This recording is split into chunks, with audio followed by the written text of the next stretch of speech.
welcome to the Nonsense Chronicles. As always, I'm Doug Sashery, and I'm joined by Rob Mendiola. Yeah, and if you hear anything in the background tonight, we are at the Wildcatter Saloon in Katy, Texas. Nice local music showcase for Carmen's birthday tonight. And we're going to talk to a few of the bands. So we got Doug Westcott with us right now and 307 Departure. How's it going? How's it going, Doug? It's going well. Good to see you, man. It's going well. Kelly, you can say something? No, I'm just saying hello. Pick up the mic, man. Pick it up. Hello, podcast people. Hello. Yeah, you keep it. Oh, okay. You keep it on you, man. It's okay. Have you ever held a mic before? Let me. Oh wait, that's right. You used to stand. I was gonna say usually I like to say I'm pretty good at it, but Well, And Doug's going to kick off the show tonight, yeah. right? Yeah, I'm excited to. It'll be a good show. No, not me. No, Doug Westcott. The other Doug Doug. Westcott, Yeah, yeah. the Doug Westcott is what people keep saying. The So- Doug Westcott. That's right. That's right. So, Doug, give us a little background how you started on music, man. Ooh, geez. When I got my first guitar when I was 12, and then I was in a band when I was 14, and we played in front of the whole school at a pep rally, and then I was in different bands. I played drums in bands, and bass in bands, and guitar in bands, lead sang in bands, all the way until out of high school, and then I got a girl, and when we got married, and I kind of put it on pause. But I still always played and wrote songs. I still always played acoustic and wrote songs, and then one day I heard on the radio, oh, there's this guy from London, and it's his first time appearing on American radio, and it was Ed Sheeran, and he had a song called The A-Team, and it was edgy lyrics. It was about a girl that was addicted to crack or to meth. Mm-hmm. And I like writing edgy lyrics. I like writing things that people go, whoa, what did he say? Like, that's the best kind of things to write, in my opinion. So I looked him up, and I seen he had a loop pedal, and I seen him play a song called You Need Me, I Don't Need You, and it was sounded like a full band, but it was only him. And I was like, okay, that's what I got to do. And so my wife at the time bought me a loop pedal, and then I just locked the door and stayed inside for 5 years and practiced and didn't go out, told my friends no, and that it was just all I could do. And then now it's become like kind of second nature. It's a lot easier now. A lot of people, looping is so hard, but when you do it for anything you do for a long time, it kind of becomes, muscle memory. It kind of becomes a little easier. So now I just enjoy it because now I can reschedule practices. I don't have a bunch of people in the band. Because when I was in a band, there was always one person that was either addicted to drugs or had a girlfriend up his ass, and it was always a hassle to do that. It was the relationship with the band was harder than having a relationship with a significant other. So now that I'm by myself, I just find it a lot more freeing. Not saying that I would never be in a band, but I like what I'm doing now. I see. I have a friend in Meridian, Mississippi that used to work for PV.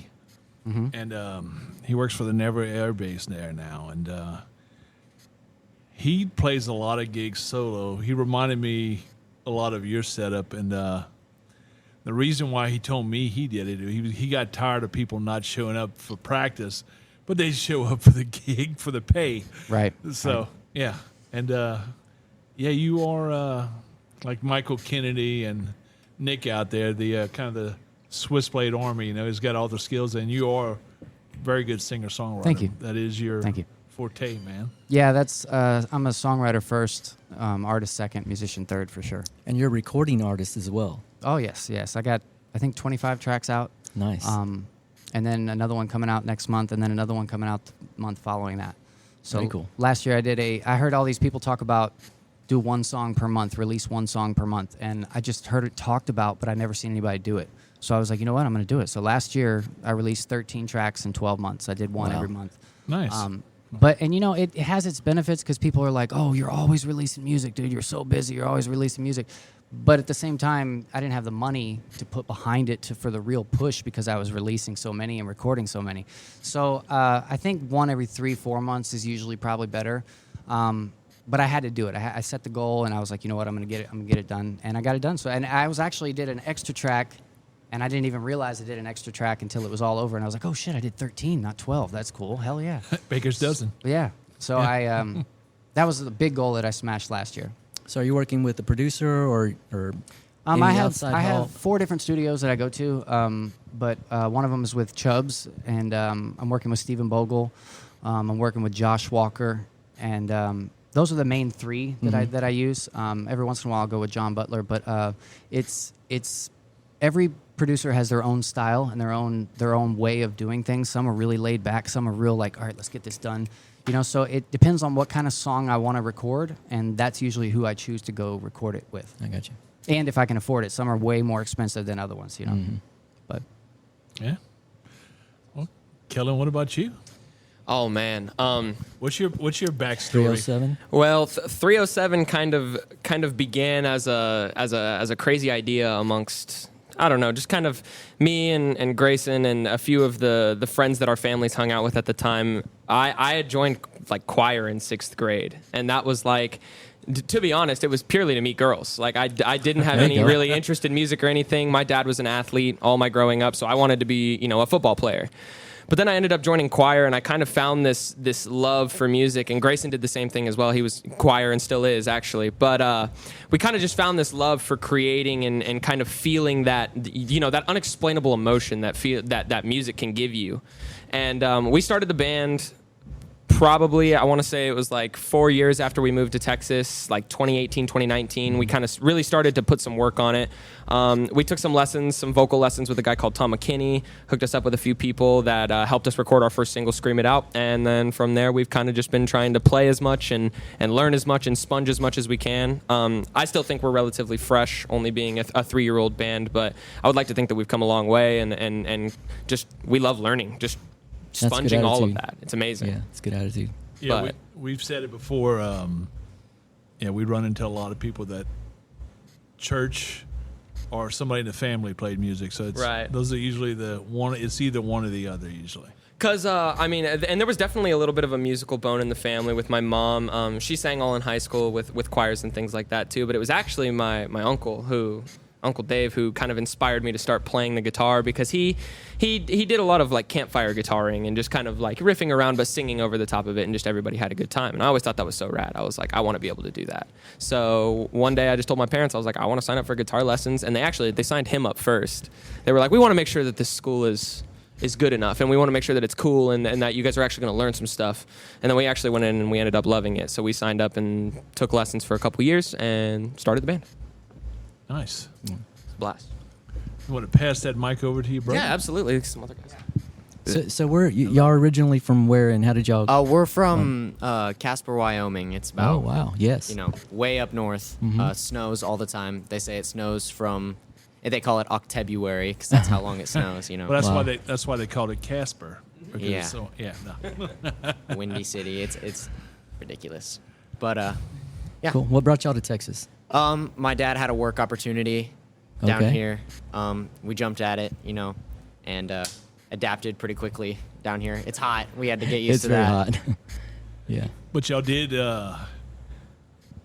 I know one other parent, and these are young guys, and I know one other parent that helped tricycle. The wheels, the safety training wheels on the thing, and I think that's a great deal. I love the way your mom and dad are at y'all shows and they pushing you, because.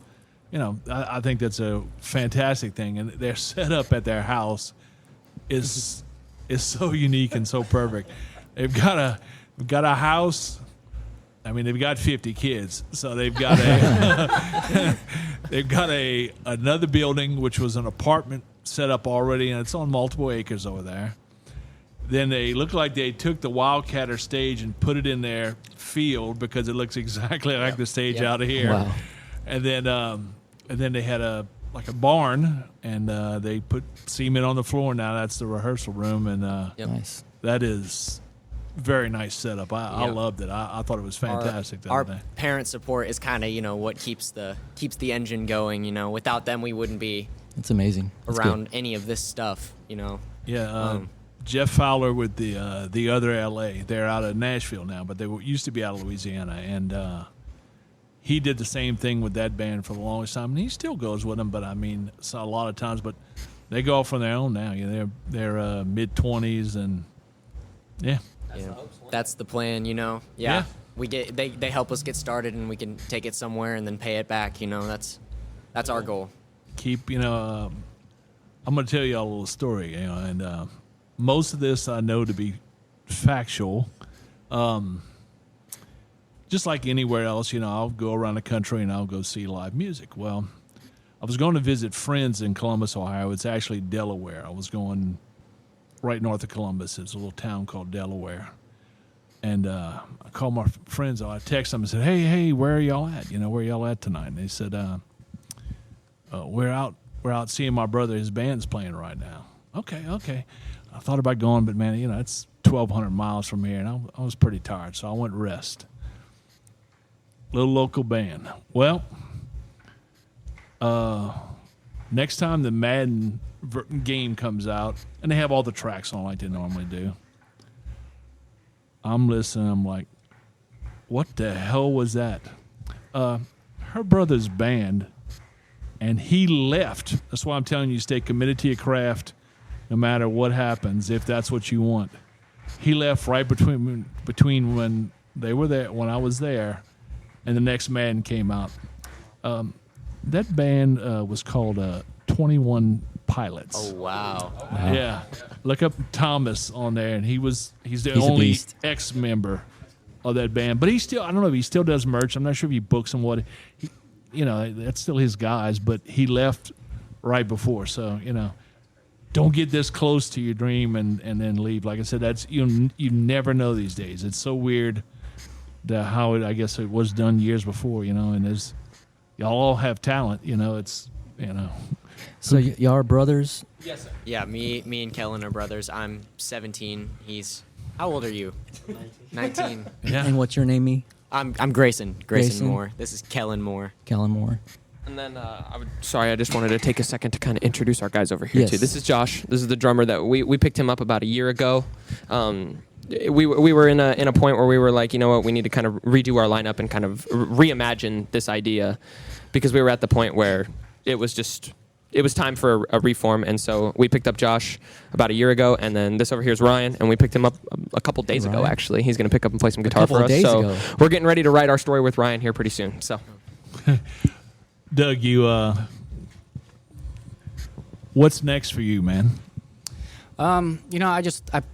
My joy is performing and songwriting. So the goal is just to write as much music as I can, put it out immediately. I have a ton of songs that I haven't put out, but that's what I want to leave the world with, And I have a song that I'm about to release called "This Thing Called Fear," where one of the lines says, "I'm scared I'll die too young with new songs still trapped inside these lungs," and I feel like that's my gift to that's what I want to leave. So I want to write as much as possible and get it out as much as possible, and as fast as possible too. Within, I want it to be a certain quality, of course, but I want to have a big catalog. Whether something happens with it or not, I don't really care. Do you write for anyone else? Are you writing for anyone? I've else? wrote for other people. I've wrote for Stephen Bogle before. I wrote for a country artist before, but I'll write for other people, but I have to write the way I write. I can't try to write somebody else's style or something. I've tried. But writing is weird. Writing is like you won't write a song for a month, and then you'll sit down and write 6 in 2 days. Mm-hmm. So it comes and goes as in seasons, and there's no way to really force it. But whenever it comes, you want to take advantage of it. So I remember canceling a job interview and because I was like right about to go in and I was on a hot streak and I was just writing and I was like, you know what, fuck this, I got to go back. I got to write the rest of this. So I've ran out of a job interview before too, because I had an idea and I was just like, oh my God, I got to go write that down. That's funny. So it comes and goes and you have to take advantage of it. Otherwise it just goes right away. And that's another thing too. If you ever thought about a song and you don't write it down within 30 seconds, it's gone. It's gone. So it's all about taking advantage of those moments. Now I heard of a possibility of your music being used in a film. It is, yeah. How did that come about? Well, this lady called me. It was like last week. I got a phone call, and she said, "Hi, I'm the person in charge." I forget what the word she used, but she's the person in charge of picking the music for this movie called Road Rage. Okay. And apparently, she saw me win a showcase like 5-6 years ago. Wow. In Houston, and she said, well, you probably don't remember me, but we have a picture together. And, you know, I have my arm around you and you have your arm around me and we have a picture together. But I've always followed you and I've always loved your music. And I just got this job working for this director and he said, I'm in charge of picking the music. So I was like, ooh, I know the guy. So it was all because of a connection that I made long time ago. And so they're still deciding between a couple different tracks. But she said that it's most likely going to be in the scene where when they start the car, that's what's on the radio. Cool. And I was like, Very oh cool. man, that is so cool. That is so cool. cool. Now it could be a big payday. I don't know. It could not be too. You know, it all depends on how big the movie is. Right. They are going to pitch it to Netflix. That doesn't mean that it's actually going to get picked up by Right. Netflix, but they're going to pitch it to Netflix. So yeah, I'm excited about that. That'll be really cool. Nice good job, credit. man. Yeah. Yeah. Oh, you never know. You never know. And that's what's important about like making yourself available when you're playing out somewhere, you know, to your fans and to people you might cross, you know. Right. Because you just never know who's out there, right? Right. Be nice to Yeah. everybody. Be 'Cause nice you to never know when everybody. you're going to need to work with them. That's true in every field. Now we gotta In every field, yes, you're yeah, right. we gotta let Doug go because he's got to go play some music. Yeah, I got to go Yes, hit the yes. stage. We're on a rotating schedule here tonight. For Carmen's birthday party. Oh yeah, it's going to be a good show. Doug, Yes. where can they find you, man? Tell us where they can find you online and The best way to find me is Google my name, Or get your ass to Wildcatter. and everything comes yes. up. Everything here right comes now. up. Well That put. too. That too. Doug Westcott, thanks, buddy. Thanks, guys. Don't be afraid, man. Oh, howdy. So they I mean, I got the mic. I might as well talk now. yeah. I've been holding so it. they- I'm a little nervous. Ooh. Yeah, so they picked you up. What did they say? 3 days ago? So I came a couple weeks ago to come Couple weeks watch my ago, okay. Wildcatter. And I just ended up talking to Kellen. He was like, oh, yeah, we lost the lead guitarist. I'm like, you need one? Wow. And you got to set down. Yeah, I mean, I ended up going to that place that they have set up at the property. It was Yeah. awesome. The setup. compound. Man, I think that's what Doug called Yeah. it. stage, It's nice. speakers, studio, everything. It's awesome. And yeah, Very we ended cool. up playing 2 songs. That's how I auditioned and sat down and took care of the rest. That's very cool when you can connect like that automatically. That's one of the biggest things. Yeah. Yeah. They he was doing like I do with my cello teacher, was filming how she's playing a song. Oh yeah. Because what he didn't have down yet. Now Yeah. look, he could Man in the Box. You know when they cover that. Yeah. Oh man, he had that down. That's It was one of my very, favorites It was to very play, too. nice. It was Yeah. very Thank nice. And but yeah, he was doing exactly like I do. He was filming to see how it does. So then I showed him. I said, "Yeah, you're not the only one. I use that technique as well, man." Yeah. I felt so bad because he was like, I sent him all the songs and I was like, he's going to do a great job learning these. And I was like, wait a minute, there's not tab sheets for ours. Oh Yeah. no. Yeah. I ended up getting 2 so far. Well, we practiced last week with the Rumble tune and the Need a Pee. I was able to get those, but I see him going up and down on the guitar like a ladder. So I Yeah. got to get some video of it. Yeah. That helps. It does help. I wish they had that in the 80s, man. It was so much different back then. Yeah, the game has changed a little Yeah. bit Yeah. since. But technology, we were talking about how the older guys didn't use the inner ears, and look, that's all you guys are ever raised on, man. Kind of makes us feel a little bit like, I don't know, kind of like posers a little bit, but like they're like Not a at heartbeat all, at this man. point. They're one of those things where it's your second set of ears. It's And the best thing about it is you're protecting your ears. Oh, yeah. Because let me tell you from experience, it sucks having the ringing in your ear constantly. I was gonna say, if anybody knows, it's you. horrible. Like they're straight up a lifesaver Yeah. for not only your ears, but for being able to hear everybody and just Yeah. kind of having a grip on things. Yeah. So Wow, good. you think Keep- that? I'm sorry. Do you think in the crowd we could start having that too? All of us have it, so we you can know, hear. some people, I've seen on TV, Yeah, right? there are clubs that you can go to, and everyone's just got Everybody the has music in the their ears. So if headphones. you take it off, it's completely silent. You just hear like a stomping. Oh, that That's would be so so cool. crazy, man. Yeah. No. What are they doing? Oh yeah. Yeah. Okay. The music in your ears to find out. I think Yeah. that's so cool, though. It's a creative, like it's a new idea, and like it only is strange if you think of it that way. You just Yeah. got to go with it. You got to go with the idea. I bet the neighbors around White Oak wish they would go to that, you know? Oh, yeah. Yeah, just headphones only, please. Yeah. They've been bitching about the noise, around there. That's a tight little spot. In there It in is. Houston. You're right. It is amazing how they got that spot in there, and God knows there must have been no zoning at that time. I don't know how they did it. Yeah, actually, is it yeah. like the U.S. and Panama on the canal? Was it like a 99-year lease where they're waiting for them to leave? I don't know. 'Cause That's sound travels, man. I mean, it's Oh, just God, hard to yeah. contain it. And especially because it's almost like in a little bowl there. Yeah. So Absolutely. Oh, wow. I think we haven't talked to Talk we to got Josh, one more. man. the going man on? behind the sticks. The drummer, Man behind the sticks, yes sir. he he bangs more. Well, there's that. But They all want to bang the drummer, right? His eyes are rolling right now. backing away. Flashbacks. No. Oh my god. So tell her where you Don't fall for that stuff, though. Don't fall for it, man. I'm smarter than that. I got There you. you I go. got you. Good. where are you from, man? So I'm originally born and raised in Houston. Nice. Basically, I've lived in Texas my entire life. Grew up in Cyprus. Okay. Started playing drums when I was about 5-6 years old. Got my first drum set from my uncle, who was Tina Turner's former drummer, actually. Wow. Nice. So, and to this day, I still have that drum set. But yes, I've been drumming for about 15 years now. It was up until I was probably about 13. I didn't ever play live or anything. I was still just playing on my little kit in my garage. And then I joined a little rock camp, started playing with them a lot. Ended up joining another band for about 5 years. Played with them up until 2021-ish, like midway through the year. And, once it's a teenage band, it's everything, there's drama and everything. So once That doesn't stop after the teenage years. Just so you know. it just starts there. Yeah. But yeah, so it ended up, we all ended up kind of falling apart. My singers ended up going to LA for music school. So the whole thing just everybody just kind of split up, like no beef or anything. But so in about 6 months without playing live at all, just kind of playing in my garage still, and I was still 18 at the time. And then it wasn't about 6 months later, I get a call around New Year's, and it's, hey, this is Kellen from 307 Departure.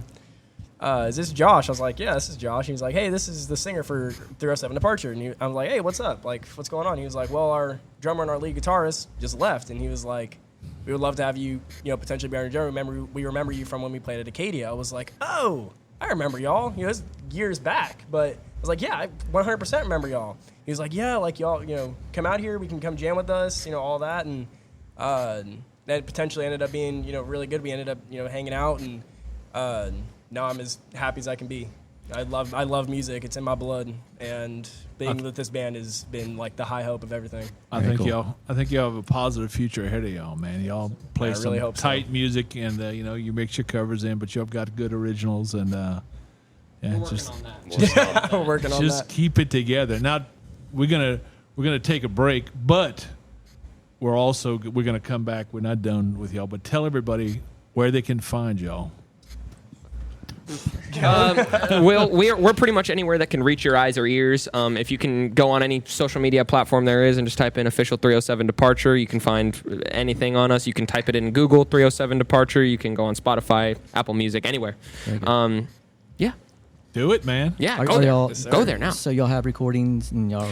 Yes, y'all we gonna just be doing more. We just I would say maybe a little over 6 months ago we just released our first EP.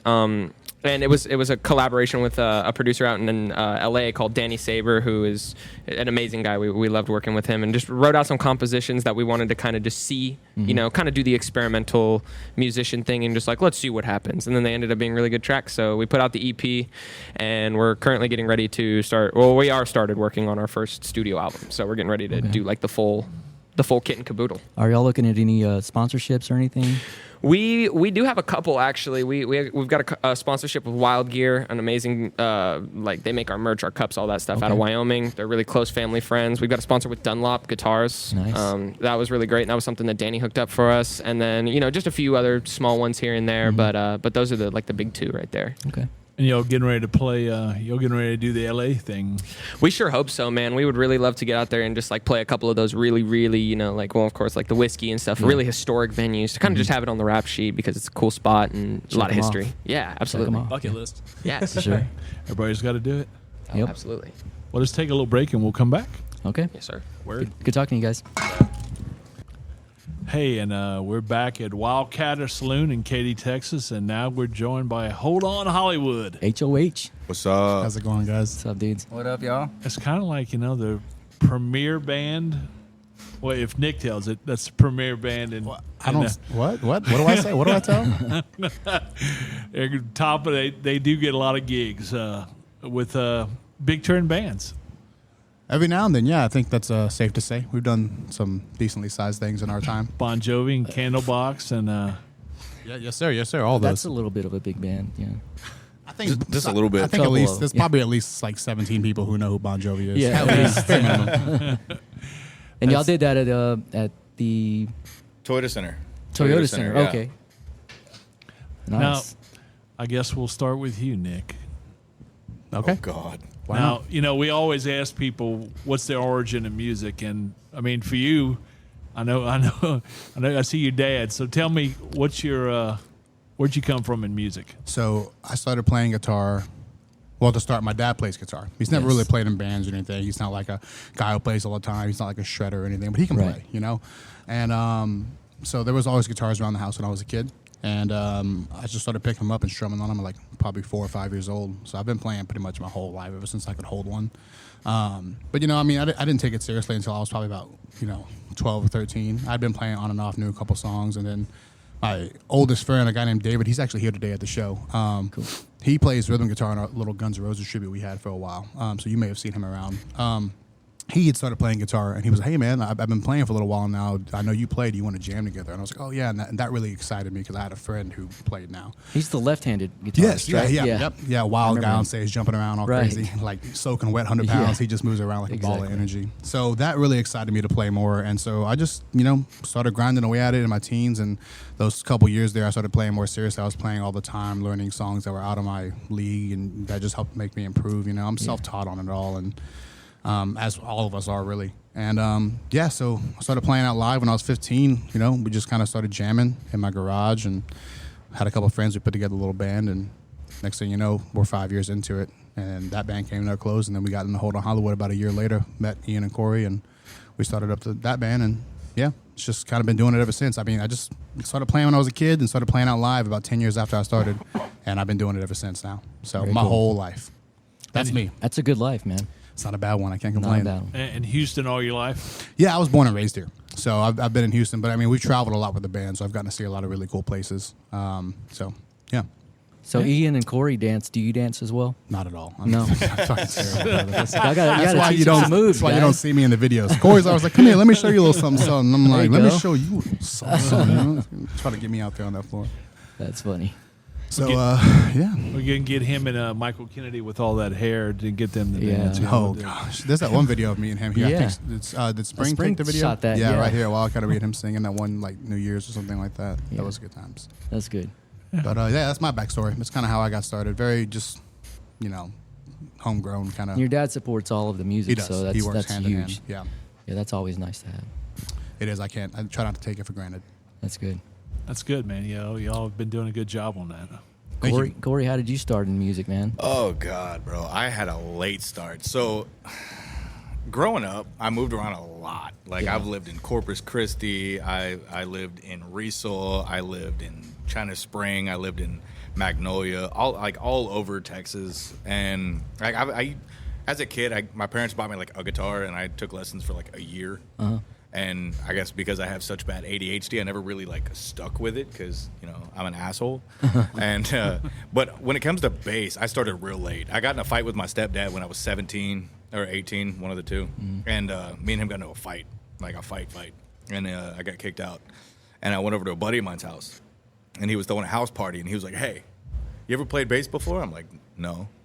And he taught me how to play one song, and I played my first show that night when he Wow. taught me a song, and he taught me how to play 3 songs that night, and that was my first show and my first time ever playing bass. Oh, Jesus. Was at his house, and I couldn't even tell you what happened the rest of the night because Yeah. of the amount of substances that I took. That I was hoping he was saying adrenaline. bro, but that was that was 17 years ago. So like that was. I got a late start. So with And bass, I you're started still when I high. was 18. Oh, bro. it's perpetual. Okay. Cut that. No, don't cut that. No, I thought I want pure. His story went a lot different. I thought he was going to say he got in a fight with his stepfather and he tore off 2 strings of his guitar and he had to play bass. That'd have been funny, but no. It's a bad dad joke, but No. yeah. And then ever since then, man, I mean, No, music's a good high, man, is what I mean. it really You know? is. I mean, it's one of the best feelings in the world when you get in front of people and play something, whether they've heard it or not, if you're in a cover band or not. It's great seeing people smile at you playing. And you always remember that first show. Oh man, I will never forget that first Yeah. show. Well, I mean, it's spotty, but Yeah. but regardless, I'll never forget that feeling that I had playing Sure. my first show ever. Was the first night I ever played bass. Yeah, there's nothing I like thought that it. was incredible.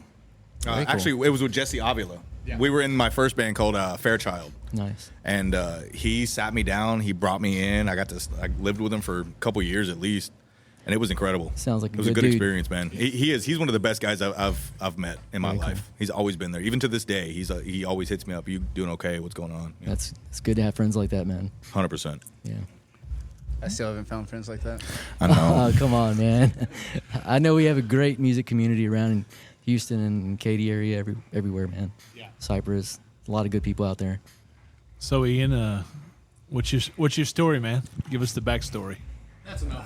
Oh, man, I just sprouted. No. He sprouted from greatness. Right. No. Alexander the Great.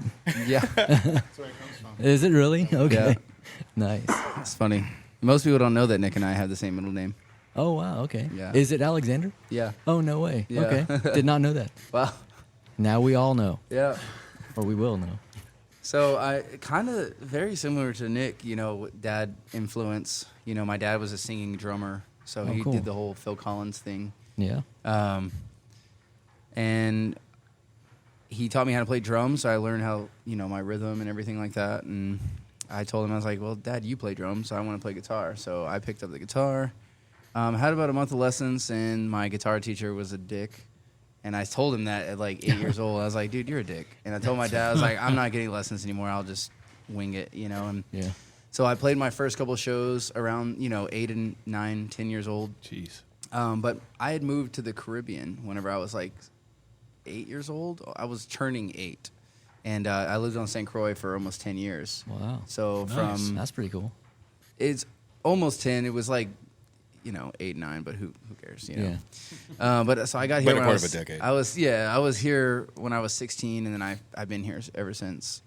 But I played in bands in high school, and a lot of it was like metal and hardcore, and I had stuck to guitar, but I wanted to be a vocalist for so long. I'd been influenced by Jared Leto and Chester Bennington and Chris Cornell and and I loved all those 90s artists, and I loved those new artists that kind of like blended the pop and the rock vibe. Like I'm a big Usher fan. He's great.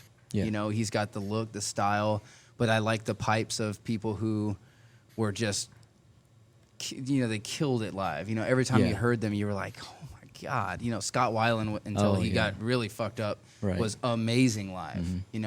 Killed it. And so I grew up listening to those guys, and then I was in a band right before Hole in Hollywood that was doing some cool things. We did like they had the Houston Warped Tour. We played that, and it didn't work out. And I knew these guys I met Nick at BFE. Okay. And we just kind of started hanging out, and Jeff D's kind of enticed everyone to like, hey, you guys should start doing something. And ever since then. Your dad, Jeff, he's managing you guys, right? Or is that true? Yeah. Yeah. Cool. Yeah, he's been the manager this whole time. Great. Yeah, We kind of do it all ourselves. Sorry, I didn't have a mic there for a second. Yeah, it's all in house, man. So my dad's been working because he has a background in music, like you mentioned, and so there's a band called the Velcro Pygmies, which some of y'all may know. They're like probably. I don't know anybody bigger than them who does what they do. So arguably probably the biggest touring cover band in the South, United States. And they just play like 200 some shows a year every year, almost 300 shows a year. Like it's crazy. They're playing 3 to 5 nights a week, every week, no breaks, 3 hours a night. Making a killing. Yeah, they make a killing. They do well for themselves. And so he was doing all their marketing and merchandising for the better part of like 10 years. So I would go out on the road with him. I guess this kind of ties into my backstory, so I should have mentioned this. I would go out on the road with him when I was like, getting into middle school and stuff, and getting old enough to like look like a grown person a little bit, because I got the beard and everything, So he started taking me out with him, and I would like help him sell merch, and I'd watch the band, and I'd play a little guitar, so they'd bring me up every now and then to play a song, or two, that I knew that was simple enough, and like Talk Dirty to Me by Poison or something. And so we would do that, and there was like years of me just going out on the road and like skipping school, like a Friday, and being gone for the whole weekend or on holidays. But he learned a lot about the business from that, and that's why I got my first start like playing on stages in front of people. Like the first time I probably ever got on the stage and played was probably with those guys. That's a nice I would get up and play like a song and play to like a couple hundred people. One time I played to like 7,000 people. It was like unreal, because it was like a big St. Patrick's Day thing. And so he learned a lot about the business. I learned a lot about it there, and it kind of really sparked my love for playing live. I should have mentioned that earlier. And so, yeah, we've been doing bands ever since. And when I started my own, he just took everything he knew about making merchandise and marketing a band and just was like, well, let's put it into our own thing. And so we've been doing it ourselves, whatever band members I have in him for, 12 years now. So Hold on Hollywood, the vast majority of that, like 2/3 of that time. So he's acting as your manager / promoter. Yeah, booking agent, designer, marketer, me and him share everything. design duties, all that kind of stuff. Cool. Yep. Oh, they're sound checking some kick drum out there. You can hear it. Yeah, it's easier to do everything in house until you Sure. build value for people who have done it in the industry professionally. Today's world, we don't live in a let's build you up type of. You have to build it yourself, and then someone takes over. It's- Well, we're in the age of instant gratification. I mean, you have to have something established for somebody to even want you because you're already set. They don't have to do any work. Right. So they just pick you up, and then they might give you a little bit of, hey, let's go on tour money. But it's not like it was. Your stock has to be already established. And It's for the them to invest in you. It's the nature of the beast these days with social media. Like while it's great and the access for artists to be able to get out there and make a name for themselves without the need of a label or somebody is better than it ever was. It's like a double-edged sword, because that's great and it gives everybody access to try to make a name for themselves. But at the same time, it's so easy to get out there and find an online following, the labels and people like that. They're like, dude, if you can't even build it up on your own, why are we going to waste our time? Because there's other people who already have, and let's just go take them, and it's a sure shot. Let's take this artist that already has 1 million listeners, or whatever, already touring and everything, and let's just throw a little bit of money behind them and give them some bigger connections. So Album sales and everything, that's a thing of the past now. Everything is stream numbers. And if you don't have stream numbers to keep up with their expectations or something complementary to what their already signed artists do, they're not even going to look twice at you. Right. It's the craziest thing. It's hard. Even I not to toot our own horn, but we've been pretty successful in Houston. And even at I would say at a level that we are running at, it's still hard. Yeah. It's still like we could pack a place out at a venue and then go 2 hours north and no one knows who the hell we are, and it's like. It's crazy. They're looking online now, and if you don't have that kind of online presence, which can be hard to get if you don't know exactly how to do it, it's like they're not going to shows to see people they've never seen before. People don't just go out, hey, what are we doing this Friday? Let's just go to the club and see who's playing. People aren't doing that anymore. Yeah. They're like, they have things they can do. They can stay home. There's a million reasons to stay home nowadays. Where back in the day, it was like, I want to get out of my house. There's nothing to do. I don't want to sit here and watch these old reruns of these crappy TV shows. I want to go do something. Now you have everything on demand at your disposal. Every single streaming service, you can watch whatever movie you want. There's even professional concerts that you can watch now, just on TV. Like, it blows my mind. But also with online and everything, the algorithms, everything you have to follow to get that reach and people to interact. It has to be something different that they haven't seen before because everything is so flooded. You have to find a way to break out of the desensitized area and find out how to reach It's really a that formula. next level audience, and that's really the only way to break out is to be that next sensation. That's something, we talk about is, I guess when I started going out and seeing a lot of live music again, it was Deep Ellum. I guess it was around 2011. Yeah. And the bands were out there every week. 2 members of a band at least were out there papering. And now everybody relies on social media. Well, as well as I do that, algorithms, we may be friends, but I might not even see it, and Exactly. I have 5,000 friends on Facebook. I don't see 90% of that. Yeah. 24 people's posts. I know, right? Yeah, it's like the same 50 people I'm seeing all the time. And I know it's like the same for my stuff I put out because I see the same people liking it. And it's like every now and then you share a funny meme that the algorithm's pushing that. So you can tell because then everybody starts seeing it and liking it on your page. And it's like, it's not because they don't want to like your stuff. It's because they're just not seeing it. You know what I mean? That's exactly what it is. You can see the view counts when you have like certain types of pages and stuff. And it's like, this isn't reaching anybody. But then you share something that people are already sharing and it's like the algorithms are pushing that stuff. Do you think they want you to like purchase the sponsorship thing? Is that why? I think they definitely give priority to people who've been like running subscriptions and keep running subscriptions because it's like a recurring customer thing. And whether they say it or not, I think there's definitely something behind that they have built into their systems, Well, I do know, then I've tested it myself, that if you run an ad to a certain amount, like let's say you put $30 behind an ad, if you do anything less than that, it'll throttle your post. Wow. So basically you do that constantly or you do more. Yeah. And I've seen it happen for stuff that I've done. I've tested this same exact like content and had pushed behind it and had said, okay, I'm gonna do $5, and $5 did awesome. Yeah. I was like, all right, well, I'll do $1 a day. Nothing. Nothing. All right, I'll go back to $5. Nothing. I had to go like double it More. to $10, and then it was like, okay, did a little bit more.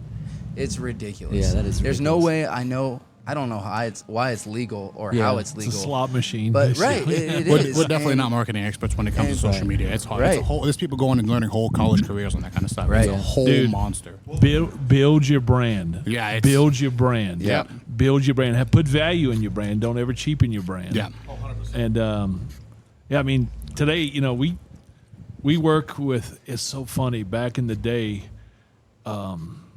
remember people would say, like, I forgot the girl. She was from Brobridge and she won Miss America, and they were saying like, well, why don't you have her to be the spokesman for Tony's? Well, people, man, you know, next thing you know, there's somebody would snake them around them, and you know, and they're like, you can't have people. But I did talk to our ad guy out of Daytona, and now, no, I mean, because everybody is human, you know, it wasn't acceptable back then, but now people aren't. You know, we get these books on influencers, man. It's insane how much these influencers are today, and just like if y'all saw the NFL draft, like they had in the later rounds, they had people come up, former players, and they'll come and announce a pick for the team. They had a guy come up for a team, and he was an influencer. I'm like, what the hell? What year is this? Yeah. Where am I at? I got a little scared, but y'all have a good brand, man. Thank you. Thank But you. I mean, that's a big part of social media too. It's like networking. You know, you can network with an influencer and say, hey, you know, whatever you do, post about us. You know, or you could pay an influencer and say, hey, you know, this I was is what you just need gonna to say do. that. And it's huge because if they dig it, then their market will dig it. And And I'll tell you this too is what I've learned is get on with them early, because when they're making bigger, yeah. We had something similar like that happen to us when we first started out. We had some random person donate $3 to a streamer on Twitch, saying, hey, check out our music. And it was Soda Poppin', if you guys don't know who that is, a huge Twitch streamer. But he wasn't that big at the time, but now he's humongous. I mean, he's probably at least in the top 10 richest Twitch I'd say he's probably in the maybe the streamers. top 50 to 75. Really? Bro, there's some rich streamers out Well, there, bro. I would say he's not doing bad though. no, he ain't doing bad. He's paying his bills just by playing games online. Like, and crazy. he played the song on one of his streams, and it brought so much attention and comments and interaction to our YouTube video for the chase. well, that got us our first 10,000 listens. Yeah, on it that was- one. it was great. or something like that. Yeah, that's some fantastic, insane man. number. So do y'all have any new music or in studio stuff going on? For sure. Oh, yeah, just give me both mics. Like here, Nick, talk business. Yeah, so we recently went and recorded with our friend Brad Lambert of the band Hindsight. I'm sure y'all know here in Houston. We had him engineer and record some tracks for us for some new songs that we shipped out to the guys at Audio Compound in Florida. Cool. Who that studio does bands like A Day to Remember and things like that. Who we're big fans of growing up. We've always loved that kind of stuff. So we figured maybe it would be something that would work with our sound. You know, some people that maybe understand what we're doing. Yeah. You know. So it's our first time doing something like this. We've never recorded something and shipped it off to somebody else to mix. So we're going to see how it goes. But we got 2 new songs coming out soon. One of them we've been playing live for quite a little while now, called All Night. It's become a bit of a fan All favorite. Night. Yeah, that one's going to be coming out.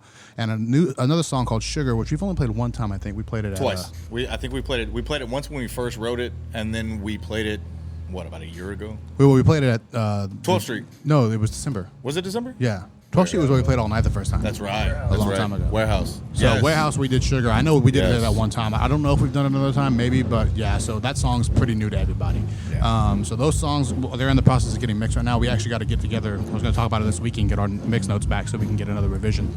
I already do, sent my mix notes to your dad. All right, cool. To the You gonna do management. any videos on that? Yeah, we will be. We're going to be shooting music videos for them because what we want to do with this is take a more modern approach, you know, like we talked about with social media and TikTok, and because you got to build your own following these days. That's what you have to do. And so we want to get out. We haven't really done a lot with TikTok. We have to become content creators Yeah. to Right. get that extra reach that we need because we have to fit the social medias that the public follows.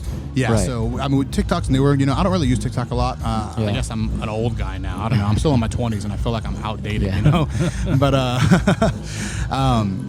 TikTok is it's popping these days. There's so Yeah. many guys who are getting on there and they're putting out their bands, and the next thing you know, they're all over the world. Everybody's talking about them. Like bands like Sleep Token, who've been Magnolia around Park. for years. Magnolia Park, Loveless, all them guys are doing the world tour. No one knew who these guys were before TikTok made them like a household name. They had, like, Before one that, video blow up and they some got of them famous. guys were doing okay. You know, some of them had a couple 100,000 monthly listeners. Some of them had none. The next thing you know, they put something on TikTok that happens to catch, or maybe they don't even do it. Somebody who's a fan Yeah. puts it up there, and that video goes viral. And suddenly, overnight, everybody's like, "Who is this band?" Yeah. And now they're everywhere. So we're like, dude, we can't just sit around and not have that. That's too powerful of a tool. So can someone use your song on TikTok Yeah. without your permission, or do you- Yeah. So that's kind of cool. In the TikTok area, when you go to like putting music to a video or Yeah. anything, if you're just doing like some crazy video, there's a whole list of songs that you can use via our distribution company that we use that has all of our music that we can push to Spotify, TikTok, all the outlets. You can actually Instagram. search and Yeah. Instagram. You can Okay. search our songs and our band and find stuff to put on there. Now Cool. anybody can do something like that with the power of being able to distribute your own music. Yeah, on Back your in the own. day, it's what you needed Okay. labels for because they had the connections with distribution. Nowadays, it's all online. You can go pay $30, upload an album, whatever. Wow, and okay. Through anything like CD Baby or DistroKid, and now it'll send it to all those retailers. It'll be on Spotify, Instagram, YouTube, all that stuff. And so people just have to go search it once it's released, and they'll find it, and they can add it.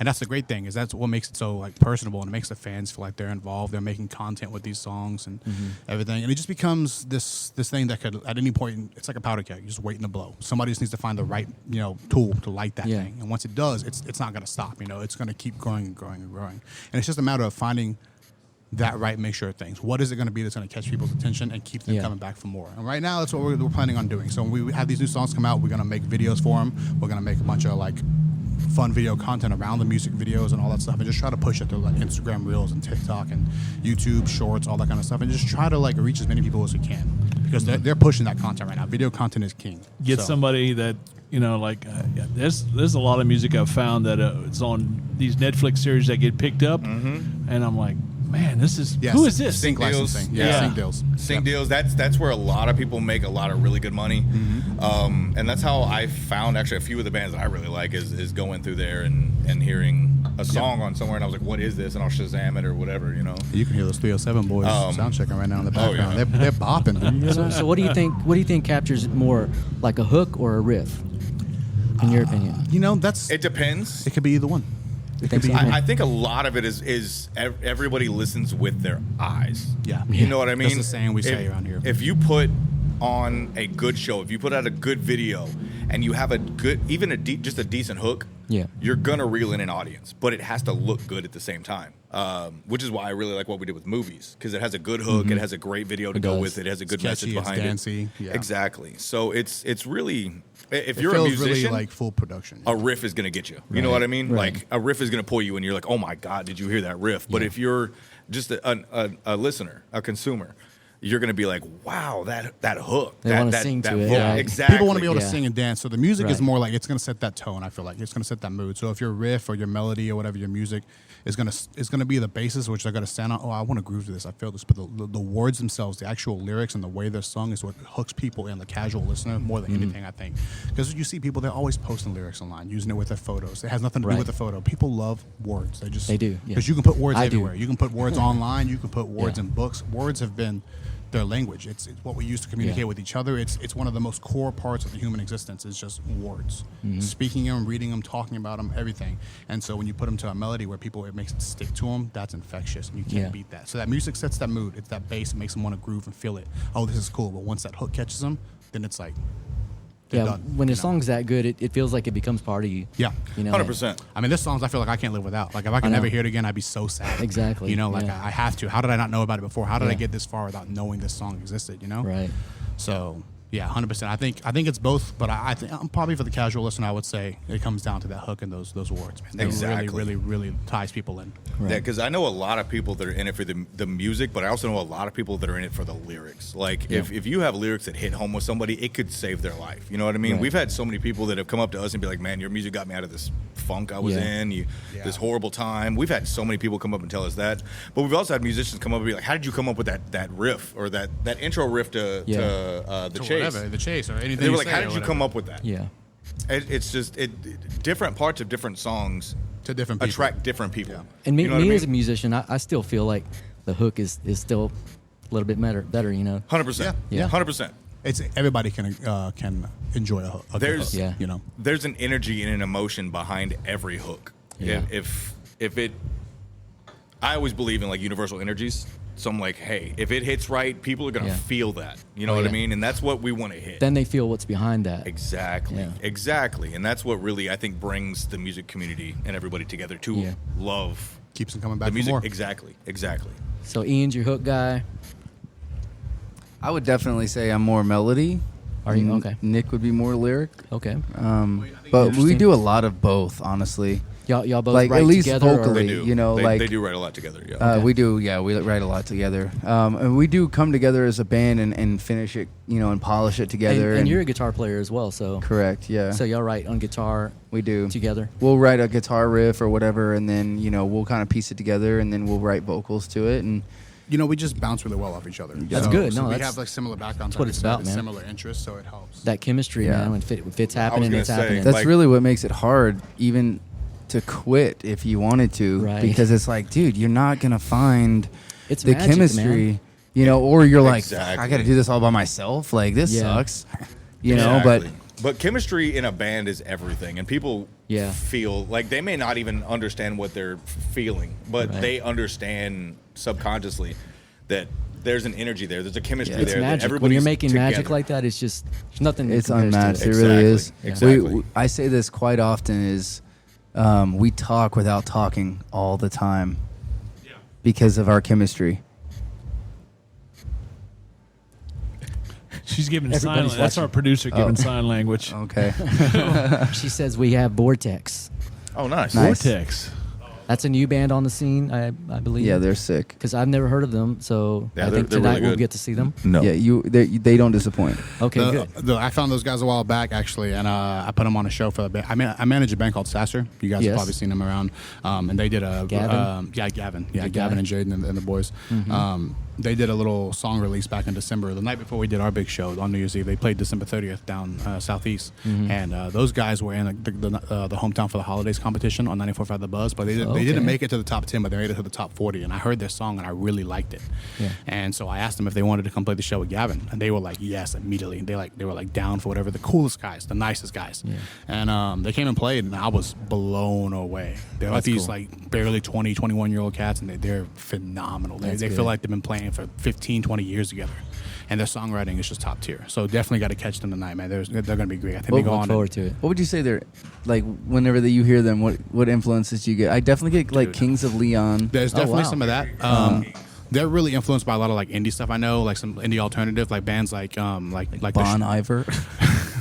I've heard them cover things like Kill Be Girl, like from the Backseat Lovers. I've heard them cover things like Reptilia by The Strokes. So they love a lot of like that really, like a little more underground, but not necessarily underground. You know, like indie alternative kind of rock stuff. So a lot of those bands definitely influence them. Very And- dancey, very indie. yeah, and they're all Hispanic, I believe. So they do some Spanish stuff in their Oh, songs cool. too, which is really really cool. Some So of you the get songs those they'll flavors blend. in that music. Yeah, It's and they'll really cover- good. I've seen them twice, and I've been blown away. both Everybody I times. told, I was like, you have to. I saw them that night, and I was like, I told everybody, I said, you have to see this band. We have to book them on some shows. with Are us. they local though? Or are they? Yeah, they're They from are, the yeah. Houston area. They're from Houston. I Okay, think cool. southeast, like Pasadena maybe or something like Okay. that. Yeah. All right. Very cool. Well, what we need to know before we let you go and we move on to the next band, and of course we may drag you back in here tonight. We're just going all over the place. Better do it fast. We're gonna be It's my- partying. It's my birthday on Monday, Yeah, so we're so- Nice. we're Happy so- I might birthday. be sloshed. May birthdays, man. Yeah, all about that. We're all So we're the you're gonna- coolest. You're gonna take care of that today, though, right? Oh yeah. Oh, and tomorrow, and, And tomorrow, Sunday, and okay. Monday. Nothing Now- wrong with that. Yeah, my liver's gonna go. Hey, dude, we gotta take a break. Check Tuesday. liver light kind of come on. Yeah. Where do we find your stuff at? HoldOnHollywood.com or any social media you like. It's just going to be Hold On Hollywood, one Hold word. On Hollywood. You can type in Facebook.com/Hold On Hollywood, Instagram.com/Hold On Hollywood. It's all the same. You can literally just search Hold On. You can search Hold On Hollywood on Google, and all of our socials will pop up right there. And for booking, who do you contact? HoldOnHollywood@gmail.com. It's all so easy, but that'll be Jeff. Jeff will answer your email. Hold Jeff On Hollywood. D's. Yeah, HoldOnHollywood@gmail.com. Social it's so easy is to find. No, wait, I got it. 728 Fort. I got one last question. Okay. Have you ever heard a joke made with your last name? No, what are you talking about? I've never, not once in my life. D's. Yeah. Oh, it's the Vortxz boys. Oh, look at that. All right. Hold on. We were just talking y'all up, Hollywood. boys. All right. You ever heard of Ligma? Thanks, Hold On Hollywood. Thank you, guys. It's good talking to you. And we're back. And now we're here with Vortxz. Yeah. Hey, Heading guys. out of Hello. Pasadena. Hey, Is it guys. from Pasadena? From Pasadena, yeah. Okay. Now, it's Pasadena, Texas, not California. Not California, yeah. Local here, Pasadena. All right. Well, tell us, man. We'll start with you. What's your name? And For sure. My name's Noe. I play lead guitar in Vortxz. I also produce for Vortxz. So Nice. anything that you hear on our streaming platforms, we've all worked on that, build that in my house. So. In your house. Okay. Yeah, So for you sure. in-home studio. Yeah, I have a little studio in my house. We Cool. record everything and then, send it off. So Very cool. that's Yeah. very much the way things the way are it is these now. days. yeah, it's really That's convenient. so good. Here we have our drummer. Hello, I'm John, and I play drums for. Drums. How long have you been playing drums? Like 10 years. Nah. Probably like 3, 2 and 3 years. Yeah. Okay. How did what got you into drumming? Like, how did you figure that out that you wanted to be a drummer? Sorry, it's because our drummer struggles with his English. okay. I do too, though. Yeah. He was I raised. know, we all do. He was raised in Monterrey, so Okay. moved here whenever he was like 15. So Okay. his English is not perfect, but Well, if you want to say it in Spanish, that's fine too. yeah, lo puedes decir. Yeah, go ahead.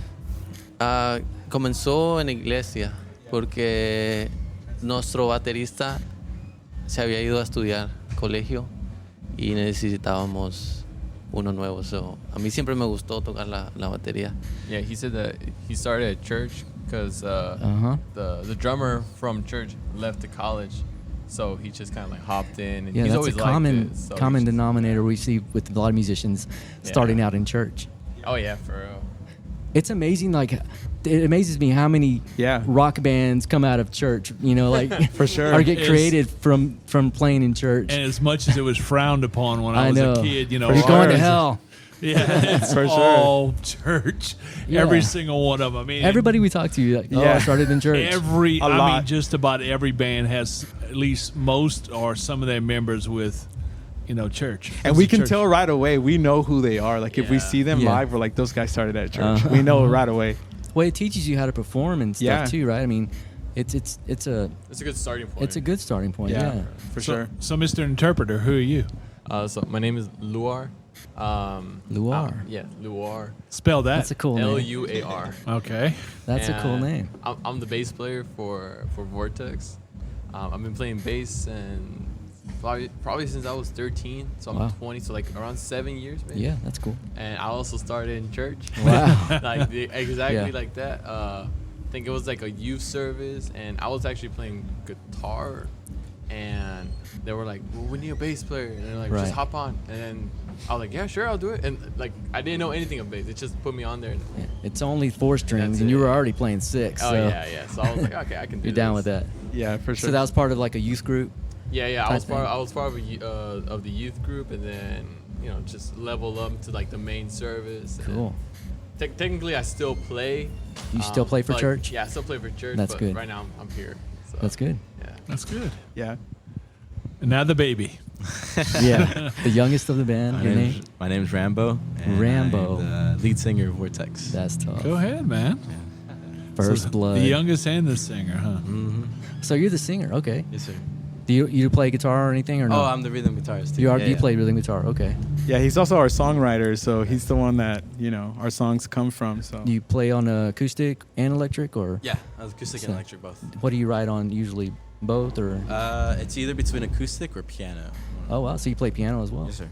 Nice. Any other guys play anything else? yeah, I play piano as well. I have a synthesizer. I love Oh, yeah. synthesizers, Me too, analog. Very So cool. that's actually what we use on stage. Is we use a synthesizer. Oh. So we kind of dabble in a little bit every now and then for songs. So Yeah. Nice. That's a nice touch. yeah. So what kind of stuff do y'all play?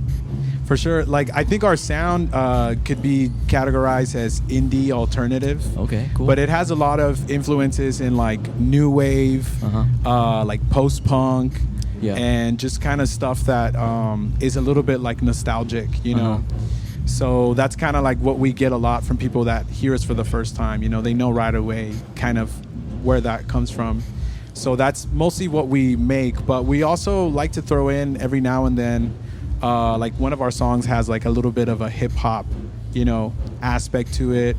And then we also do stuff that's like very like acoustic and very like breakdown, like very true indie, you know, Yeah. to what like the meaning indie. Now, some people say. all you guys are Hispanic or Spanish.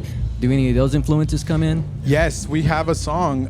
We have a song called Amor de Mentiras. It's gonna come out in cool. June. Yeah, we're playing it tonight actually, and that one is our very first song that we ever wrote in Spanish, and it's our only one so far. But And what does that translate to? Amor de Mentiras is like a false love. It's like a Okay. love that is made up of lies. That's what that Okay, translates cool. into. Yeah, for Very sure. cool. Nice. They, you know, Vince Sevenfold did a. Familiar with the Vince Yeah, Sevenfold? I love Avenged Sevenfold. Yeah, They did Stella Rosa. Wait, what's the name of the song? It's yeah. I know what you're talking about. They covered it, man. They Yeah. did a good job. In fact, now I want to go. It's a Spanish tune. Yeah. Oh, yeah. Cool. In fact, Yeah. it's really sad. I have to admit, when I went out to eat, you know, they'll come up to you and they'll For play. sure. And I said, "Hey, can you play this song?" And yeah, they nailed it. It was a husband and wife team, and they were great. No, well, I mean, they're from like they grew up in like California, you Yeah. know, so Okay, they yeah. have those influences. Yeah. Because that's big over there. You know what I mean? Yeah, it's hard not to. Like you make friends with all kinds of different kinds of people. So that's the cool thing about it. And the same thing is for us is that like we, at first when we started playing that song, we would think that our audiences weren't going to react well to it because maybe they didn't know the language, but we discovered that they're into it, you know, and that they like those influences and that they like the diversity like within our sound, you know. And it's Texas, man. So you know, Exactly. it's not like you've never heard that Yeah, before. it's You know, good music Like, come is on. good music, man. Yeah, good music's good music. If you're having fun, they're gonna feel that. And, Yeah, for sure. Yeah, that's really cool though. Do y'all have any Spanish artists that y'all are fond of? Yeah, I mean, do you have a few? Yeah, so I like Maná. Maná, that's good. Yeah, it's a good I one. like Hombres G. Yeah. I like listening to. I like listening to more, like the, how do you say, like la banda type, like. Like regional Mexican. Yeah, like regional. There we go, like more regional Mexican. So like Vicente Fernandez, all Oh, those, yeah. like, For sure. like Yeah. old school type, like mariachi players.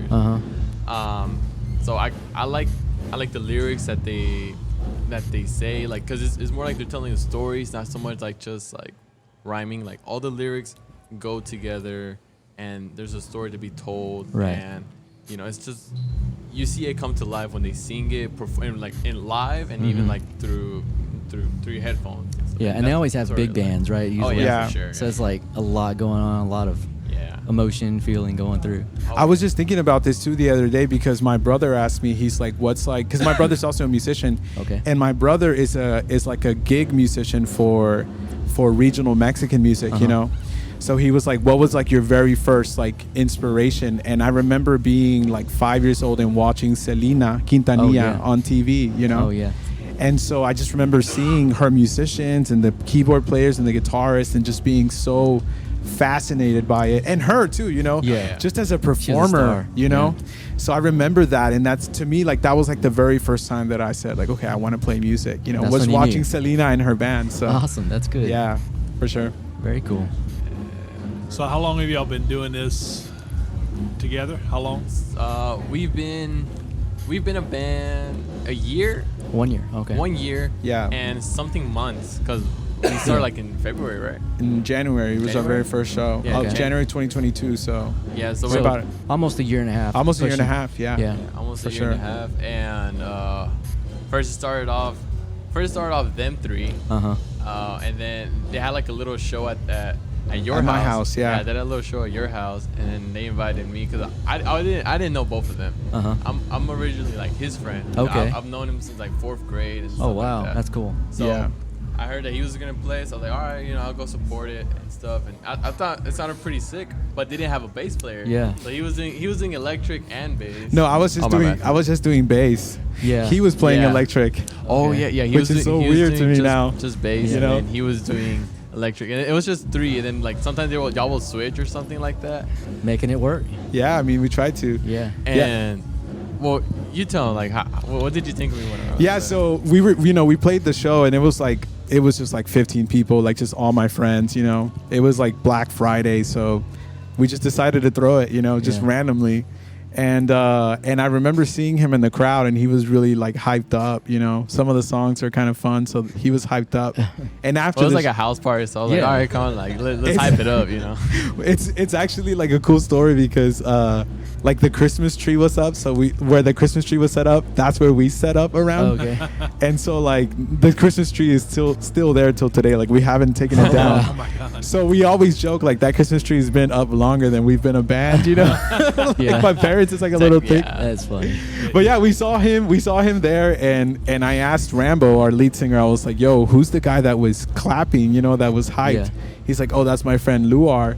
And I saw a video through another friend. He was playing bass at the church, and I was like, yo, he plays bass, doesn't he? A light bulb went off. And then that's when I was like, why don't you tell him to come with us, Right. man? Like, he's a good bassist from what I saw, so he's great. You so. could feel his energy already. Oh, no, for so sure. you knew you wanted to be a part of that. There was a little riff that he did. I've shown him the video on Victor's page. I've shown you the video. Yeah. There's a little like riff that he did, like a little break solo thing, and I was like, that we got to get him. That. We got to get him. So Cool. yeah. So it's been working out for you guys. Yeah, it's been working out so really far. well. Yeah, so far. So far, so So good. Yeah. like, what venues have y'all kind of been able to get to so far? Yeah, well, one of the coolest places that we've gotten to play is Warehouse Live in nice. downtown Houston. Yep. We played that in April 8th of last month. So Okay, we played there. I mean, we've been at BFE a couple times. Scouts Bar. Scout Bar, yeah. Okay. We've been to some breweries like Southern Star Brewery Southern Star in Brewery. Conroe. Those guys are really awesome Yeah. too. Yeah.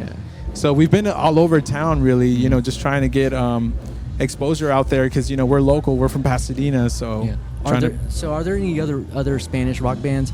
I think I saw a Spanish rock show at BFE. Are you guys familiar with any of those? Yes, they asked us to play that. For some reason, we had some scheduling, but we have come across. Actually, last week, we played a Spanish festival called Somos Houston. We Are Houston Festival, and they had some really good bands out there. Like the Urbans were really good. There was. Vosotros was the one that invited us, and they threw the event. So shout out to them too. Like, Cool. and that was the very first time though that we got to play with like Latino American Hispanic bands Like our type of genre as Right. well. 'Cause Yeah. we always get invited to play like at like rock shows, like Right. heavier bands, I know, and we're yeah. always like the more like mellow, like. But you're indie always like, tech. I'm down with it anyway. Exactly. Yeah. Well. Yeah, people like it because I've heard. Well, you told me that some people say like it's like a palate cleanser. Yeah, it's like a little sure. different, It is, it's just a little different. My and- band used to do the same thing. We played alternative, and we would sure. always go play with these heavy death metal bands. For sure, And we yeah. were cool with it. It was just like, and they always invited us too. Like, long as And you they're don't the say nicest it. people. Yeah, Yeah. they're Me- nice. metal bands are the nicest people Yeah. you've ever Heck met. yeah. Like they're so nice. Yeah. Yeah, heck yeah. Now, where can everybody find you on online? Do you have an online presence? Yeah, we do. Yeah, we have an Instagram and TikTok. And we also hey, have. what's your Instagram? What are our handles? Vortxz Official. Vortxz Official. Yeah, our spelling is a little different. There's a lot of Vortxz accounts out Yeah. there, but That's what I was wondering. Yeah. Oh, Yeah. It's Our VORTXZ. So Vortxz, basically. yeah, VORTXZ official on everything: YouTube, TikTok, Instagram, Facebook. And we're also on all streaming platforms. Anywhere you listen to us, Yes, sir. right there. Yeah, that's us. That's us right Got there. 'em. Very cool. Yeah. Got 'em. We're done, man. And Well, guys, it was awesome. great talking to y'all. yeah, Great to meet thanks. you. And keep it going. And we'll plan on having y'all back again when you get a little perfect. season under your belt, man. That's great. Perfect. Yeah, thank you guys. Thank you so much. Thank y'all. Thank you. We so much. appreciate And it. today y'all we're for joining celebrating us. Carmen's birthday. Yes, Carmen shout out to Brito. Carmen. Yeah, Yeah. we'll be inside at 9 p.m. Okay, so, good. Yeah, Good. for Good sure, deal, man. Thanks, guys. Thank y'all you. so much. Thank you. Thank you. Vortxz. And we're back with the Nonsense Chronicles, and now we are finally joined by Lucid Illusions. The one and only. You guys want to hear the most annoying sound on planet Earth? Oh, I just heard it. Which I just one? heard it. Oh, you're talking about my voice again? Yes. I quit. Damn it. That's why he's the drummer. What's up, gentlemen? What's up? Long time no see, my friend. How you been? I've been good. Did you set up the drum rug or pad so there'd be no sliding tonight? Yes, I did. Actually, 307, the band you hear behind us, they're using it right now. So as soon as they're done, I got to go grab it. You know, some places will forget, even though they have drums, they will forget, to put that out. And oh yeah, no, I've put too many holes in the Wildcatter stage up to this. Although multiple stages. I only want to be liable for one, and it's this one because they're our friends. Shall we talk about that one rug you ruined or almost ruined? Are you talking about when we were with Warrant? You're talking about the one he peed on, or a Jackal? Yeah, Jackal. No, the one I peed on. That one's still in the van.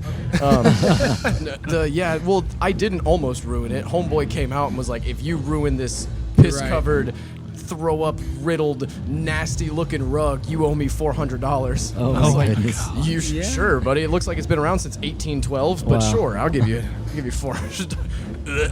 Now, Lucid Illusions has been around for how long now? 6 years. 6 years. Wow. August 17th, it'll make 6 years. Yeah, and veterans. I've been watching y'all lately. Y'all have been playing musical chairs with who's playing who's where.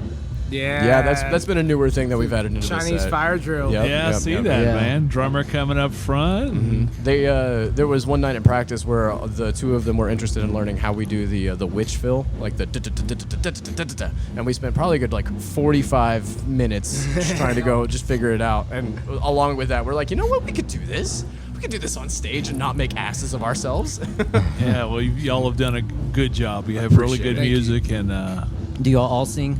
No, I am tone deaf. Okay. Well, actually, you know what? I will counter that. Donovan did sing on our newest album. I did. Well, I did a voice announcer thing. No, you sang too. Well, then you pitch shifted me to God knows where, so I would make sense. Well, now everybody knows it. Was that the argument? Okay. The argument scene in No, he sang harmonies on one song. Yeah, for Hit the Road, we did. Okay. I did the middle harmony for that one. For the record, I just don't know how to sing. I think that's the better answer.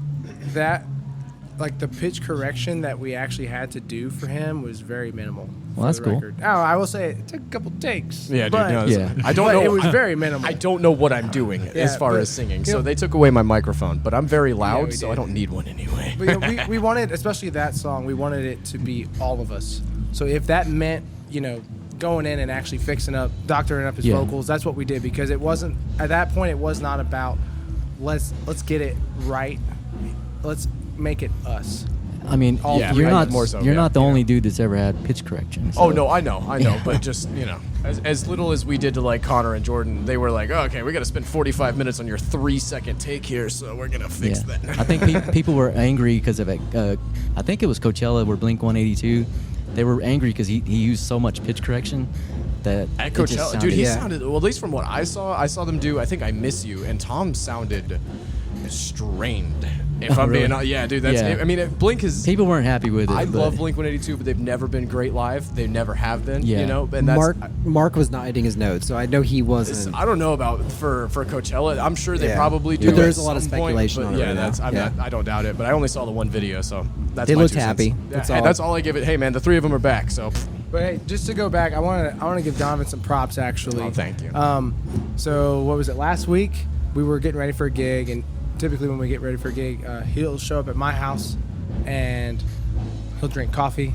Always drinks my coffee. It's a tradition now. And he grabbed my guitar and he literally just started writing a song on the fly. Wow. And he was singing too, which is rare. Very rare. Not only rare, you normally do not want that. But if he can come up with a melody, right? And that's the thing. And that's cool. Not only that, it was actually good. Yeah.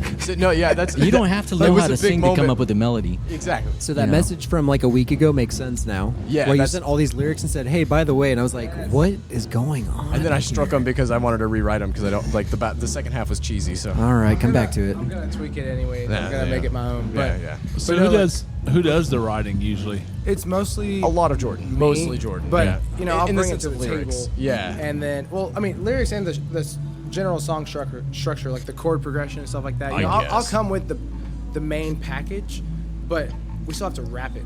Yeah. We need to make it our own still. And there are times where I'll come in and say hey, I'm struggling with this. I need help. And so both guys have come at me with lyrics, with musical ideas. So it's not just me. And that's cool that you're not against anybody putting their input into. That's I think that's what we important. do really well with. That's something we pride ourselves on, is that one of us can come with an idea and be like, okay, I think I have this, and then the other two can go, okay, well, I think this, and then I think this, and then all three of us get together and we build this piece that all three of us are super, super proud of. Yeah. Whereas, bands with more members maybe have ideas, but I think when you have like a three-piece like y'all, I think it's always a lot tighter. So much. It's the brain is a little bit closer together with all three. And, absolutely agree. I was in a band with 5 people. Yeah, Connor's got a similar story before I joined Lucid, and the reason we broke up is because we were trying to go in 5 different directions. Yeah. And for every time we wrote a song, every time we wrote a riff, it was just like, I want heavy, I want soft, I want complex, I want simple. And so we threw all that out the window with this band. We don't go into a song, with the exception of like maybe one song. We don't go into it saying we want this sound and then we write it. Right. We just it just gets written, and then whatever it sounds like is what it sounds like. So you're just dropping ideas and going with it. Sorry. I don't believe in just sitting down saying I'm gonna write a love song, because now you're pigeonholing yourself. I don't like that. I want to be creative. Right. Like when you those memes from like when you order from wish.com and like what are you gonna get? Right. It's kind of like that with writing sometimes. Yeah. It's like we start with the base idea, like this is what I'm intending to order, but what am I gonna get? You know? Right. And that's what's cool about it. Like that sometimes cool. it's a alien demon, something. But it's kind of like what, at least for me, what Gone kind of turned into is like it was pretty straightforward when we came to the table with it, and then like almost to the end you added the solo, and then there was like the extra harmonies and then the guitar, and it was like it turned into this face melter when it was really just supposed to be like I mean, the song is actually, it's a very, very simple song. Super simple, but you added that solo in there. It's just like some of those spices, and it's just like right, yeah, and that it was a 45-minute ad. Dude, it was like 2 days, bro. Getting that solo down, and that and blues riff, bro. I did a lot of takes on those too. But that's cool that you still enjoy the creative process, Oh, that's our favorite. That's what where the money keeps the is. magic. That keeps the magic happening, Yeah, that's the best part about it. Sorry. No, I'm a classic interrupter. That's what us too. And the original is great.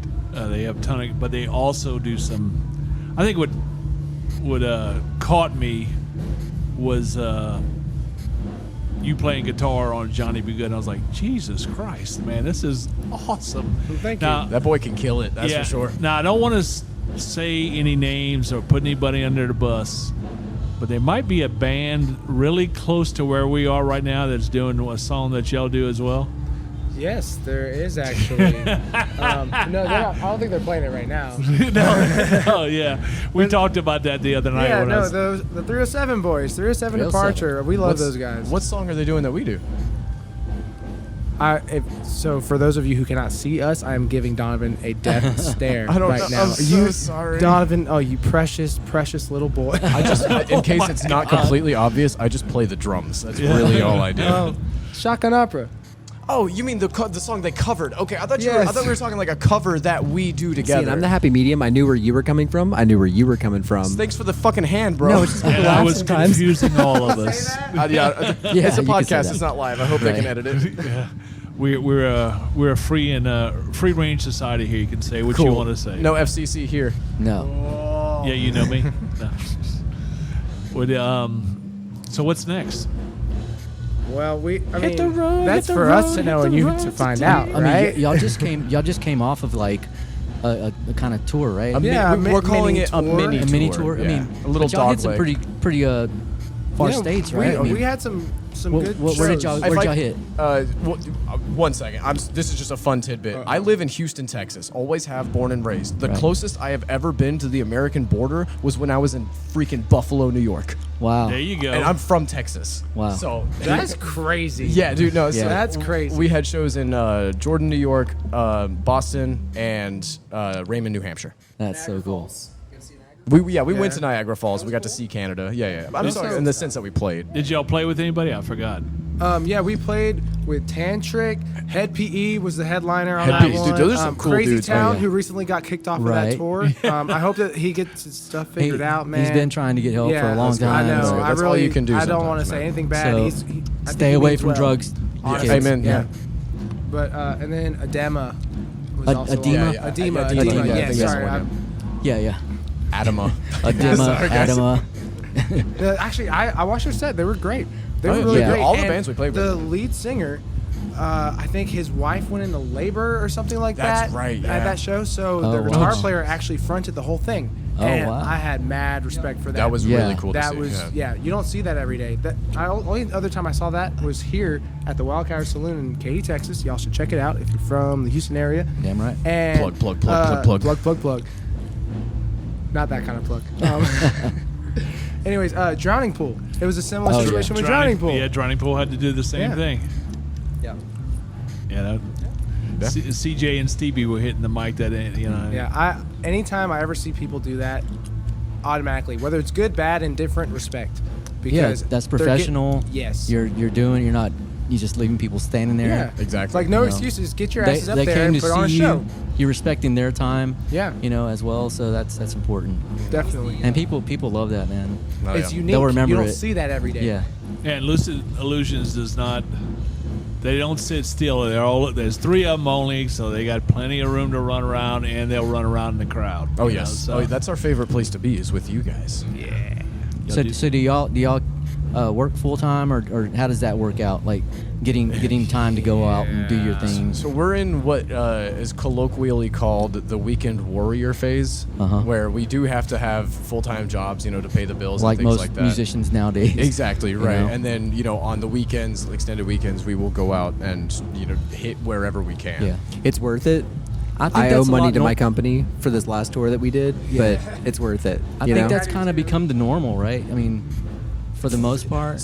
Because there's no money made in album sales anymore. It's all Right. streamed. So all of your money gets made from touring, selling merch, and selling tickets. Selling Right. merch, yeah, And that's tickets. we're not at a point yet where we can go to the Pavilion or freaking Toyota Center and be like, hey, give us 15. We did go to the Pavilion, yes, but that Correct. wasn't Yes. because we were headlining. It was because we were we were blessed with our fan base. Yeah.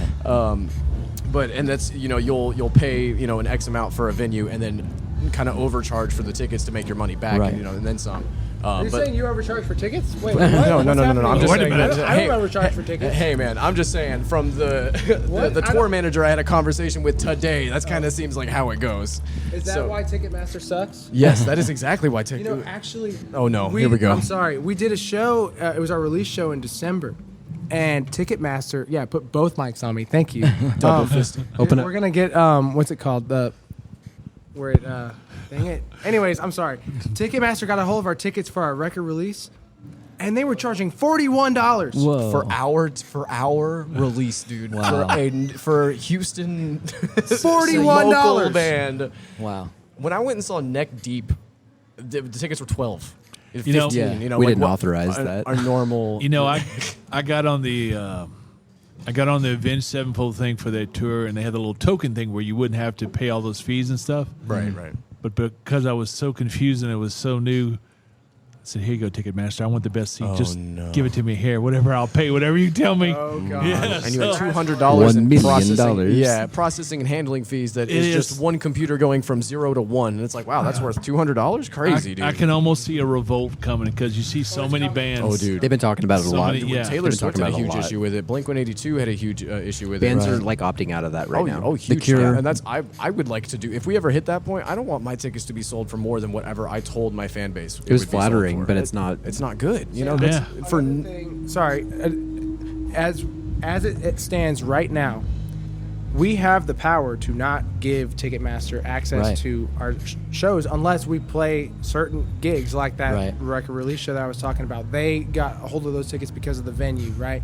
But at the end of the day, if we would have known that was going to happen, we could have prevented it. you that's can the tell thing. Ticketmaster to F off pretty much and just be like, Well, you will. no, not even that. You don't give them any Well- way of finding out that it exists. Yeah. You don't you advertise it in a different way. You sell your tickets in a different way. There are ways around it. Speakeasy. Well, Yeah, you definitely. support local music, number one, right? Exactly. Yeah. No. Let's follow the links that are on their social medias. Follow the links. I mean, that there's they so give many you. venues around here. You can spend $10, $12 and see 4 or 5 bands, and Right. they're all just killer. Exactly. No. Yeah. you The know? killer Yes, energy around. as much national stuff as we've been talking to lately, we're always going to delve in. And I mean, I know locals in several states, and we're going to promote local because I think it's a good thing. Yeah. And music, go and see live music out. 10, 12, 15, what if you paid $20? I mean, that is such a great deal. You'll see good friends, you'll hear great music.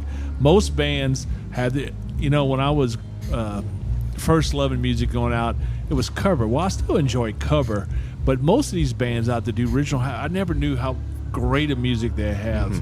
And not And only it's, that, and it's more intimate, right? I mean, yeah, and big then, time, And then you'll find a lot of these bands, such as the one we're sitting here with, they have a few covers that they turn on as well, and they do a great job at them. So they have a little bit for everybody, yeah. Yeah, I mean, Benny and the Jets. I never thought in my lifetime that I would see a band that young. Me either. But that's good. And Lucid Illusions will also go medley on you, where they will take one of their songs and then throw in a little Nirvana halfway through. That's the best way to do it. I love it. I'm a big fan of it. Thank you. Thank you. I appreciate hearing this stuff. It's good to support your local because honestly, without what you guys are doing, what all of our bands are doing, what we're supporting other bands and they're doing the same for us, like we're not gonna. Everything is so saturated right now. You're not gonna get anywhere without each other. You know, right. Yeah, it's like good to why not at least support each move it other. up together, make the new generation. Everybody goes together. Well, and if we don't do this now, then there isn't going to be a next generation. You know what I mean? We're not going to have the Stones, the Aerosmiths, or the Beatles, or what have you. You know, it's all about the community and what you drive and the people that talk about it and help and support. Yeah, and in some ways, it's kind of difficult to support locals, but at the same time, it's so easy. And that's something I even find like myself struggling with because it's hard to make it to every local show. It Right? is. I don't have time. Yeah. I just legitimately do not have time. But you know what? Can I share their posts? Yes. And do I do it? When I think about it. But that's the thing is, I don't all the time. Getting but him to think about it, you know? Getting him to think. That's the catch. Yeah. But at the end of the day, we have bands that reach out to us from out of town even. They're like, hey, do you guys know of any places in Houston? Anytime we can, we'll throw them on a show with us, or we'll send them to certain venues that we know that we can get them into because at the end of the day, that's how this whole thing works. It's all networking. We have to help each other out, and you don't necessarily have to pay that person back. Instead, you pay it forward. That's the best way to, in my opinion, to thank someone. Is to not necessarily thank them at all. I mean, not that I'm not going to say thank you, but you don't have to pay them back. You pay it forward, and that starts something. Shout out to Kinetics from Yes, Austin. Kinetics. Yeah, shout out to Kinetics. Those guys are awesome. Yeah, are y'all ready to play? Are y'all ready to play some Dallas? Oh, dude, I would love to play Dallas. I have a hookup for y'all. I'll talk to you about it later on. Okay, yes, Yeah. let's talk. Thank you. We are there. And just give us a time. We're there. Everybody likes. I'm going there for the Grateful Dead next weekend. So yeah. Hey, it's funny. I don't know who was headlining the first time I saw you, but it was at Acadia, and I'll never forget because I met your parents, Jordan, and good people. He's been. The reason why we connected right away was because he's been Katrinaed. Yeah. Yeah. They were. Y'all from Louisiana? They correct? from Slidell. Slidell. Yeah. Slidell. Dirty Dale. Yeah. And he shuffled off, I think, to Boston for a while. Yeah, and I did. shipping off to Boston. But I was, and then the fact that he could really play really good. And I think ever since then I've been on him. I've given him advice that they could ignore like 4,000 times, but we don't ignore. We always listen. We always. That's listen. a good deal, And but I'm pulling for him because I want to say that I was in on them early. Then they can forget about us later on. No, you're going to be in the green room with us partying, Doug. No, actually, All of yous. for the record, All of yous. for the listeners that are actually listening right now, the three people in this room, two of them are here on a microphone, they are the reason why we've gotten where we're at. We're here and at all. why we have the opportunities that we do have. If it was not for spring specifically, we would have never played the Wildcatter Saloon, and we would not be here today at all. Yes. So- She's aggressive. Thank you guys. Man, it's Thank you snaps in guys. chat for you guys. Spring She's is like- our hidden producer, Yeah. and she does a great job does behind do the a good scenes. job. It's magic. It's always the ones who were never seen that Well, make the biggest she difference. saw Magic with you guys, and y'all were doing a live at Bill's show. We were, and- yes. Oh, our and- first one, yeah. Yeah. And she was immediately on the phone and on texting and everything, telling everybody and their mother about you guys. And Well, and we then, appreciate it. Yeah. Yeah, thank you. I'm so enthralled with that idea, live at Bill's, and we need It's to cool. talk. We need to talk to those guys. I was yeah. a little The upset that they crossover stopped episode? doing the live thing. Did they stop doing They it live? stopped doing. They film it and then they put it on like they edit it the and week then after. It's a stream, so it's technically streamed live, but it's all edited It's all footage. It's edited, all yeah. yeah. But it was born of during the pandemic. Correct. No, Yeah. it was born live. Like Yeah. they used to do it from their iPhones and do it live. But didn't it start during the pandemic? I think so, huh? I think early 2020. Before right? that. It was Yeah, 2019. 2019. Well, it was good timing. Because that's when Yeah. we saw y'all. But it was before I got sick. Yeah, you're right. I know time flies, doesn't it? And then full circle. Now we're here with Carmen, and I know Carmen's done a lot for you guys too. Oh, she's like and, one of our BFFs, dude. She's so yeah, good it's to her. us. We actually have a special gift for her tonight. It is her birthday. Yay! Happy Carmen. birthday, Carmen. Happy birthday. Yeah, I She guess didn't know y'all yet. will be singing Happy Birthday to Carmen Oh, later. of course. Yeah, there's got to be. Probably more than once. Oh Lord, don't give me But that. Don't give me you know, before we kick you to the curb, which we might get back on later on tonight. Hey, we'll be here. I might be a little bit more fun festive? to talk to. Yeah, festive. Festive. And partook. Never mind. You know what? I'm already here. Doesn't matter. Let everybody know again, where do we find Lucid Illusions? Wherever you want. At home. Whichever, this is my favorite way to say it. Whichever corporate teat you suck to get your music, that's where we'll be. Yes. Whether that be Apple, whether that be Spotify or YouTube. We're also Instagram, Facebook. Instagram We are is everywhere. Lucid_Illusions HTX. And Facebook is Lucid Illusions. We have a website. It's lucidillusionsmusic.com. If you want Jordan's address, it's oh no, 555-555-555. Just not even talk about it. 555. All right, Donovan's address is. Oh no. Okay, we're not giving out address. Okay, no. But After party at my house, so see you all there. You cannot go wrong with this band. I promise Thank you you. that they are going somewhere. Who knows where? But they are don't know. very talented. Just And, keep doing what you're doing, man. Don't know Stop where, is but not I'm the going vocabulary. there. Exactly.